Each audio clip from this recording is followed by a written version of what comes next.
નમસ્કાર મિત્રો, જીઆર વોઇસમાં આપનું સ્વાગત છે। ગુજરાતના ખેડૂતો માટે ખાસ આજે એવી ખેતીની માહિતી છે જેમાં તમે ડોલરમાં કમાણી કરી શકો છો, કારણ કે તમે જે પાક ઉગાડો છો તેની અમેરિકા અને જર્મની સહિતના દેશોમાં ખૂબ જ માંગ છે। આવો જાણીએ આ ખેતી વિશે। ઈસબગુલનો ઉપયોગ અનેક બીમારીને દૂર કરવામાં થાય છે। ઈસબગુલની ખેતી કરીને ખેડૂતો સારી એવી કમાણી કરી શકે છે।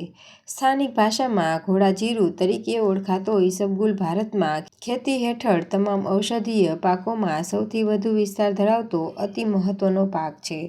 ભારતમાં લગભગ 4.5 લાખ હેક્ટર જેટલા વિસ્તારમાં ઈસબગુલના છોડનું ઉત્પાદન લેવામાં આવે છે। સમગ્ર વિશ્વમાં ભારત એ ઈસબગુલ જેવા ઔષધીય પાકનો સૌથી મોટો ઉત્પાદક દેશ છે। અહીં મહત્વનું છે કે ઈસબગુલ પાકના પ્રોસેસિંગમાં ગુજરાત સમગ્ર ભારતમાં મોખરાના સ્થાન પર છે।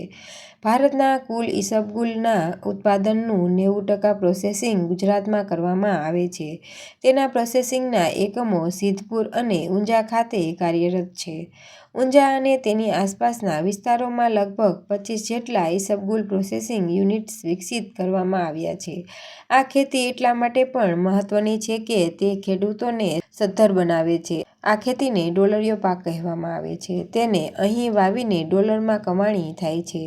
ભારતના કુલ ઈસબગુલના ઉત્પાદનના 93% ઉત્પાદનની નિકાસ સમગ્ર વિશ્વમાં કરવામાં આવે છે, જેમાં અમેરિકા ભારત પાસેથી સૌથી વધુ માત્રામાં ઈસબગુલ ખરીદે છે। ત્યારબાદ ભારત પાસેથી સૌથી વધુ ઈસબગુલ ખરીદનાર દેશોમાં જર્મની, ઇટલી, યુકે અને કોરિયાનો સમાવેશ થાય છે। જોકે વિશ્વના અનેક દેશોમાં ભારતમાંથી ઈસબગુલની નિકાસ કરવામાં આવે છે।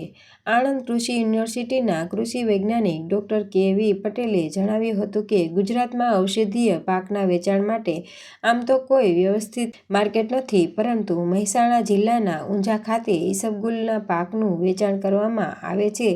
ઈસબગુલની ખેતી માટે મોટાભાગે રેતાળથી સામાન્ય ગોરાળ જમીન માફક આવે છે, જેની નિતાર શક્તિ વધુ હોય છે। જોકે સંશોધન અંતર્ગત મધ્યમ કાળી જમીનમાં પણ આ પાકનું વાવેતર કરી શકાય છે। ઈસબગુલના પાકને સૂકું અને ઠંડુ વાતાવરણ માફક આવે છે। આથી આ પાકની વાવણી મોટાભાગે નવેમ્બર મહિનાના અંતમાં કરવામાં આવે છે। આ પાકનું વાવેતર વહેલા નહીં કરવા ભલામણ કરવામાં આવે છે। જોકે ઝાકળ અથવા વધુ ભેજવાળું વાતાવરણ હોય તો ઈસબગુલને તરછારોનો રોગ આવવાની શક્યતા રહે છે।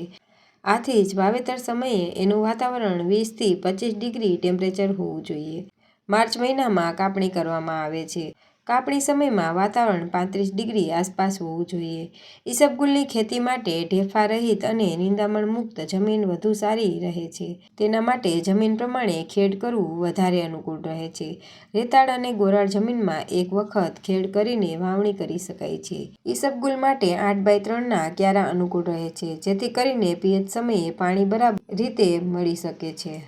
આ છોડને ખાતરની જરૂરિયાત વધારે પડતી હોતી નથી। તેમના જીવન ચક્ર દરમિયાન 30 કિલો નાઇટ્રોજન અને 15 કિલો ફોસ્ફરસની ભલામણ કરવામાં આવે છે। ઓર્ગેનિક ખેતી કરવા માટે ચોમાસા ઋતુ દરમિયાન સરપંખા કરીને લીલા પડવાશ તરીકે દબાવી દઈને વાવેતર કરવામાં આવે તો 20% જેટલું ઉત્પાદન વધારે મળશે અને ખાતર નાખવાની જરૂરિયાત રહેતી નથી। આ ઉપરાંત છાણિયા ખાતરનો ઉપયોગ પણ કરી શકાય છે। આ ઉપરાંત દર 25 થી 30 દિવસે પિયત આપવું જોઈએ। ઈસબગુલની કાપણી મોટાભાગે માર્ચ-એપ્રિલ મહિનામાં કરવામાં આવે છે।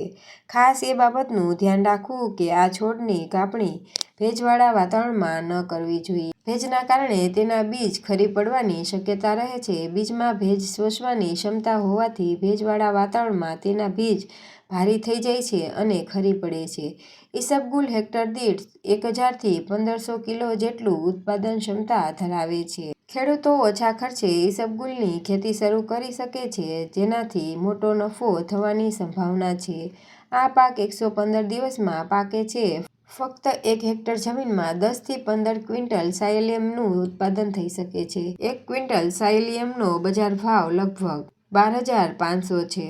આનો અર્થ એ છે કે ખેડૂતો આ પાકમાંથી નોંધપાત્ર નફો મેળવી શકે છે। આ હિસાબે ખેડૂતોને ઈસબગુલની ખેતીની એક સિઝનમાં 1,87,500ની સારી એવી કમાણી થઈ શકે છે। જો આપને વિડીયો પસંદ આવ્યો હોય તો વિડીયોને લાઇક, શેર અને ચેનલને સબસ્ક્રાઈબ કરવાનું ના ભૂલશો મિત્રો। તો ફરી મળીશું નેક્સ્ટ વિડીયોમાં। નમસ્કાર।